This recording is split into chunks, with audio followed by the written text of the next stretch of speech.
আমরা শহরে গ্যাসের চুলায় যতই মশলা দিয়ে রান্না করি না কেন, মাটির চুলার রান্না কিন্তু খেতে অনেক মজার। শহরের রান্না কেউ হার মানাবে, যদিও মাটির চুলার রান্নাটা একটু কষ্টকর, তবুও খেতে অনেক মজার। সো হ্যালো এভরিওয়ান, আসসালামু আলাইকুম। সিনথিয়া ব্লগে আপনাদের সবাইকে স্বাগতম। সবাই কেমন আছেন? আলহামদুলিল্লাহ, আমিও ভালো আছি। আজকে আপনাদের সাথে মাটির চুলার রান্নার ভিডিওটা শেয়ার করব। যদিও মাটির চুলার রান্না করতে গেলে অনেক ধোঁয়া বের হয়, ভিডিও করলে এতটা সুন্দর আসে না, তবুও আপনাদের সাথে আজকে শেয়ার করব। তো যাই হোক, এখানে আমি মাছটা প্রথমে লবণ হলুদ মরিচ দিয়ে মেখে রেখেছিলাম। তারপর এটা কড়াইয়ে দিয়ে তেল গরম হলে মাছটা ভালোভাবে ভেজে নিচ্ছি। মাছ দিয়ে আজকে ফুলকপি বেগুন সিম দিয়ে ঝোল করব, সাথে আলু দিব। নতুন আলু দিয়ে রান্না করলে কিন্তু অনেক মজার হবে।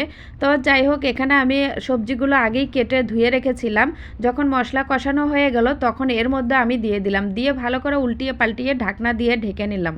যাই হোক, কিছুক্ষণ জাল করার পরে এর মধ্যে পানি দিয়ে যখন এক পর্যায়ে রান্না হয়ে গেল তখন এর উপরে বেশ কিছুটা ধনেপাতা দিয়ে দিলাম। আর এরকম শীতের সবজি কিন্তু অনেক মজার খেতে, সাথে যদি বেশি করে ধনেপাতা দেওয়া হয় তাহলে কিন্তু খেতে অনেক মজার হয়। যাই হোক, তার উপরে দিয়ে যেগুলো মাছ ভেজে রেখেছিলাম সেগুলো দিয়ে নামিয়ে নিব। যাই হোক, আমার রান্নাটা কিন্তু হয়ে গেছে। রান্নার কালারটা কিন্তু এতটা সুন্দর হয় না, প্রত্যেকটা রান্নার কালারই আমার এরকম হবে, কেননা আমার শ্বশুরবাড়িতে কেউ গুঁড়া মরিচ খায় না আর কি। যদিও অনেক সময় মরিচ খেতে ইচ্ছা করে, শুকনা মরিচ পাটায় বেটে তারপর রান্না করে, কারণ বাসার সবাই কাঁচামরিচ খেয়ে অভ্যস্ত। আমি যখন যাই তখন হয়তো বা একটু একটু করে আনা হয়। তো যাই হোক, আজকে আমি এগুলো দিয়ে রান্না করেছি।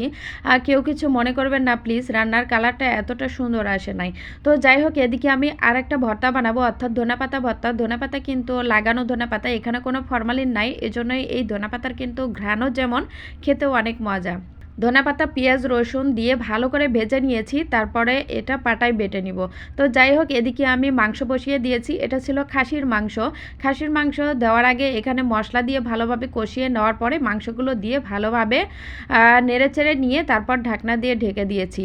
তবে এর মধ্যে একটু আমি কিছুটা নতুন আলু দিয়ে দিয়েছি, কেননা সবাই জানেন যে বাসায় যদি ছোটো বাচ্চা থাকে তারা কিন্তু মাংসের চেয়ে আলু বেশি পছন্দ করে। আমার মেয়ে তো মাংস যেমন তেমন, তার আলু লাগবেই।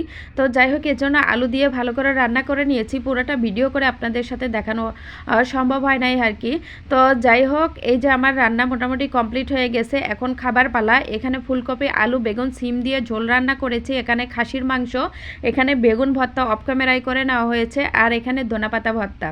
জানি না আপনাদের কাছে কেমন লেগেছে ভিডিওটা। আশা করি আপনাদের কাছে ভিডিওটা অনেক ভালো লাগবে। যদি ভালো লাগে অবশ্যই লাইক কমেন্ট দিয়ে পাশে থাকবেন।